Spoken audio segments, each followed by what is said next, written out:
जहां पर रेप हुआ था उस मेडिकल में 1000 उपद्रवी भीड़ घुस जाती है और तोड़फोड़ करने लग जाती है। 14 अगस्त की देर रात मेडिकल कॉलेज में 1000 लोग इमरजेंसी वार्ड में घुसकर भीड़ पर वहां पर काफ़ी मशीनें, काफ़ी फर्नीचर में तोड़फोड़ करती है। सीसीटीवी कैमरों में भी नुकसान पहुंचाने की पूरी कोशिश की जाती है। यहाँ तक कि पुलिस के वाहनों में तोड़फोड़ की, पुलिस पर पत्थर भी फेंके जाते हैं। इस दौरान 15 पुलिसकर्मी घायल हो जाते हैं और मामले में 9 उपरवादियों को गिरफ्तार किया गया है।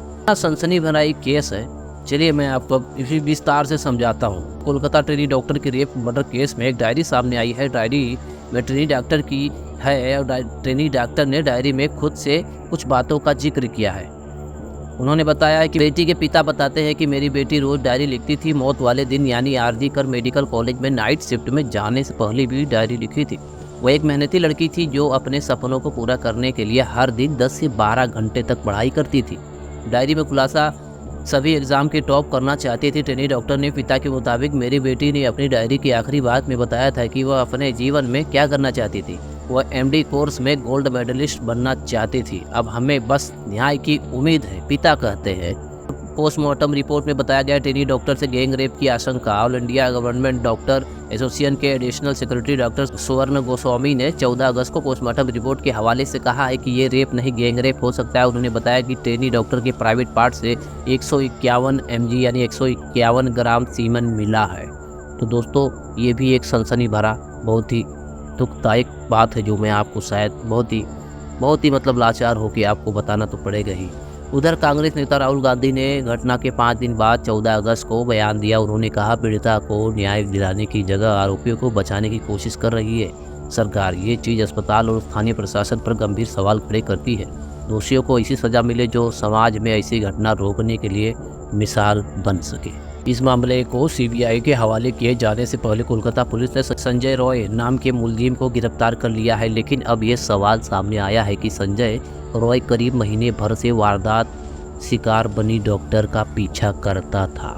Kolkata junior doctor murder rape case में आरजी कल मेडिकल रेप और मर्डर केस को आरोपी संजय राय वारदात की शिकार डॉक्टर को महीने भर से पीछा कर रहा था। क्या इस मामले में कोई और भी है जो राय के साथ इस भयानक गुनाह में शामिल है?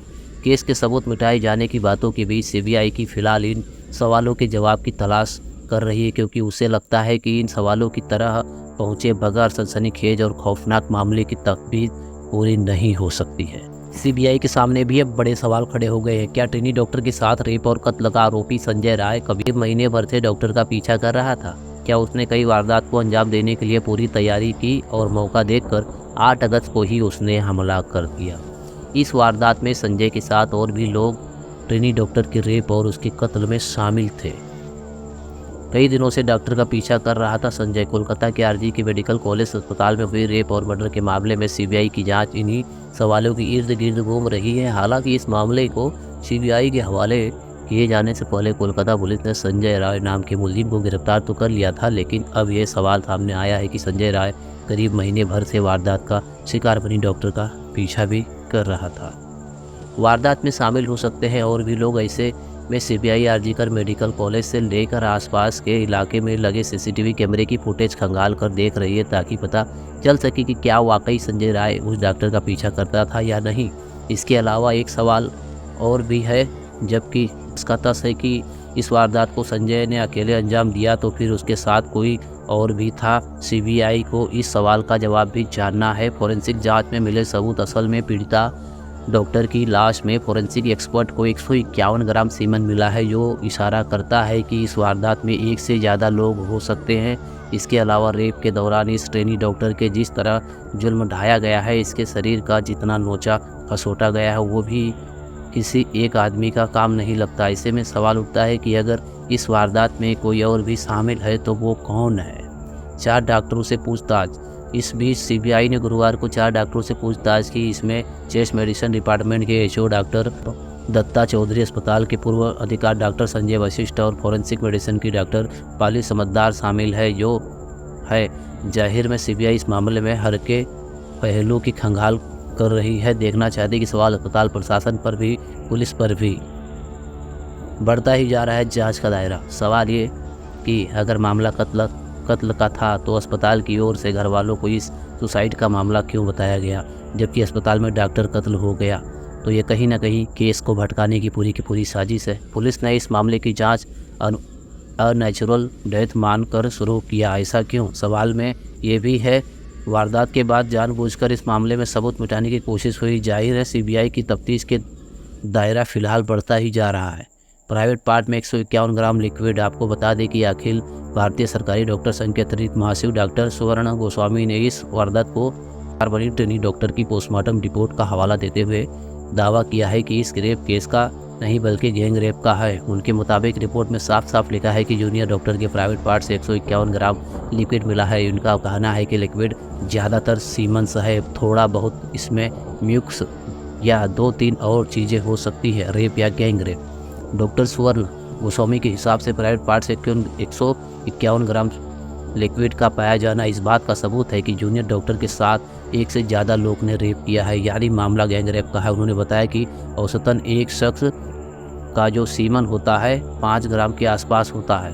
हालांकि मामला रेप का है और गैंग रेप का इसकी तब हो सकती है जब डीएनए रिपोर्ट आएगी। डीएनए के जरिए ही पता चलेगा जूनियर डॉक्टर के प्राइवेट पार्ट में मिले सीमेंस किसी एक के है या उससे अनेक ज़्यादा व्यक्ति के हैं।